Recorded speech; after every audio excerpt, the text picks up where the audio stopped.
Fikiria una marafiki wengi wanaokuzunguka katika maisha, lakini falsafa imewatenga marafiki wote katika magrupu matatu tu. Na Aristotle katika kitabu cha 8 na cha 9 cha Nicomachean Ethics kilichoandikwa kati ya mwaka 334 na 323 kabla ya Kristo alielezea maisha ya urafiki au philia, na akawatenga marafiki katika magrupu matatu. Hata hivyo, Aristotle hakuishia hapo. Alielezea urafiki kama uhusiano unaotengeneza mazingira tu ya mtu kupata furaha, yani eudaimonia, lakini urafiki hauleti furaha. Hata hivyo, katika video zijazo nitaelezea jinsi ya kuitengeneza furaha katika maisha. Je, unajua kuwa uhusiano wa urafiki au philia ni uhusiano wa wema kati ya pande mbili, na uhusiano huu unalenga kupata faida katika pande zote mbili?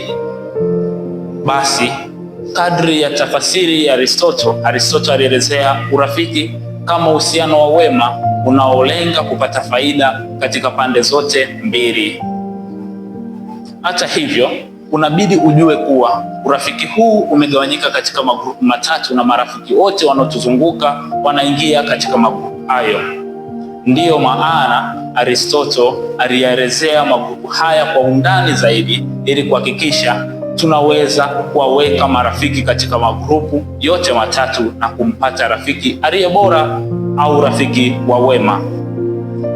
Aristotle alianza kwa kuelezea urafiki katika grupu la friendship of utility, yani urafiki wa faida. Imagine wewe una bodaboda mmoja ambaye huwa anakusaidia kukuletea vitu unapomwagiza. Basi unapofanya hivyo, bodaboda anapata faida ya pesa na wewe unapata mzigo uliomwagiza. Hata hivyo, fikiria pia muuza duka na mteja. Mteja ananunua bidhaa na muuza duka anapata faida. Huo ni urafiki wa utility au urafiki wa faida. Hata hivyo, Aristotle alielezea urafiki huu kama urafiki wa muda tu, na unaendelea pale tu watu hao wawili wanapokuwa karibu, lakini itakapotokea mmoja kati yao yupo katika umbali mrefu, urafiki huo unaisha. Kwa hiyo urafiki wa faida au friendship of utility ni urafiki ambao unalenga faida kwa pande zote mbili, yaani ni urafiki ambao marafiki wote wanapata faida sawa kutoka katika urafiki huo, lakini urafiki huu ni bora na unatengeneza mazingira ya mtu kupata furaha. Lakini Aristotle hakuishia hapo. Alielezea aina ya pili ya urafiki, friendship of pleasure, yani urafiki wa starehe au urafiki wa raha.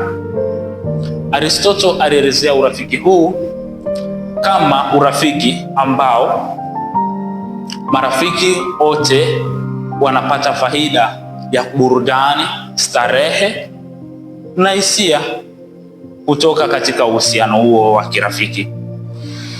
Fikiria kwamba wewe ni mfanyakazi katika sehemu fulani au taasisi fulani, na unaenda kazini, unafanya kazi, lakini baada ya kufanya kazi kwa muda mrefu umepata marafiki, nao marafiki unapokuwa umechoka unapiga nao story, nao marafiki unapokuwa nje ya kazi unaweza kuhudhuria kwenye sherehe zao na kufurahi, na wenyewe wanaweza kuhudhuria kwenye sherehe zako na kufurahi.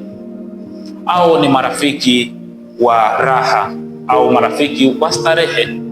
Lakini pia kwa wanachuo, fikiria mwanachuo anaenda katika michezo, anakutana na marafiki ambao pia wanapenda michezo. Baada ya kukutana nao mara kwa mara, ametengeneza nao urafiki ambao wanakutana katika michezo tu, na katika michezo basi marafiki wote wawili wanapata burudani, kila mmoja anapata burudani kutoka kwa mwingine. nao marafiki hao wanaendeleza urafiki huo pale tu wanapokuwa karibu. Tena fikiria mashabiki wa Simba au mashabiki wa Yanga wanapokutana kwenye viwanja vya burudani. Wao wanakutana pale na kutengeneza urafiki.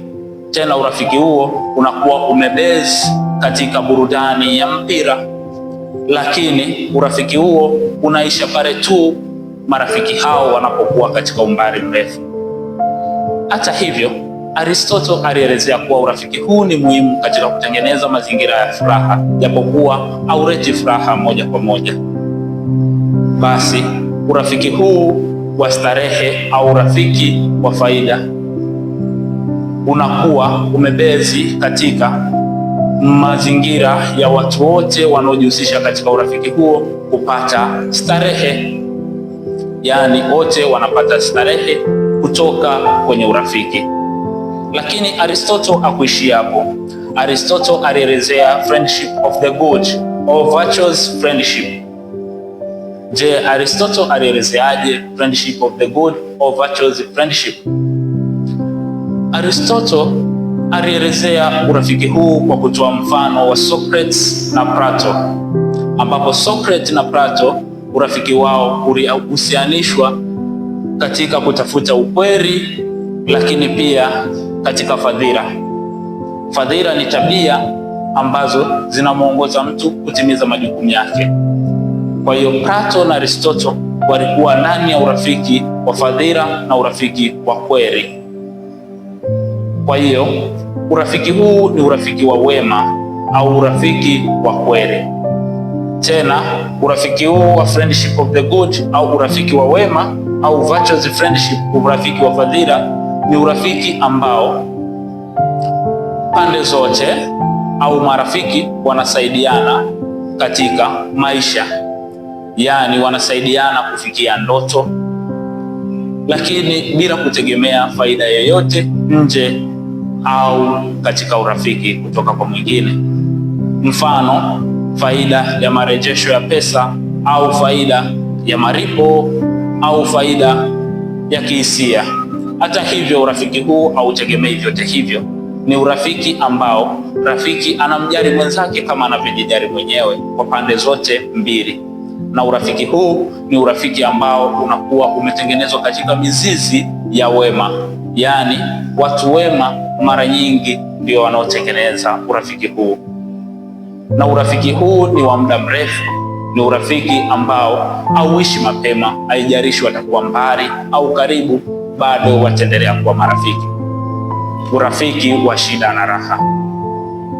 Hata hivyo, Aristotle alielezea kuwa aina zote hizi za urafiki zinasaidia au zinatengeneza mazingira ya mtu kupata furaha. Ingawa katika urafiki wa utility au urafiki wa faida na urafiki wa raha au urafiki wa starehe, hizi ni aina za urafiki zinazochangia tu mtu kupata furaha, lakini hazileti furaha kwa sababu zinachangia katika mazingira ya mtu kupata furaha, lakini ni urafiki usio kamili. Lakini friendship of the good au urafiki wa wema ni urafiki ambao unachangia pia kuleta furaha kwa sababu unatengeneza mazingira ya mtu kupata furaha, lakini urafiki umepewa na umeonyeshwa kuwa ni urafiki ulio kamili. Hata hivyo, aina zote hizi za urafiki ni aina bora kabisa na zinasaidia kutengeneza mazingira ya mtu kupata furaha. Tukutane katika comment. Je, wewe una marafiki wa aina gani kati ya aina hizi tatu? Au je, wewe marafiki wanaokuzunguka zaidi ni marafiki gani? Na je, una rafiki wa wema? Basi usisahau pia kushare na rafiki yako aina hizi za urafiki na video hii, ili pia aweze kusikiliza, huenda akajifunza kuwa rafiki wa wema.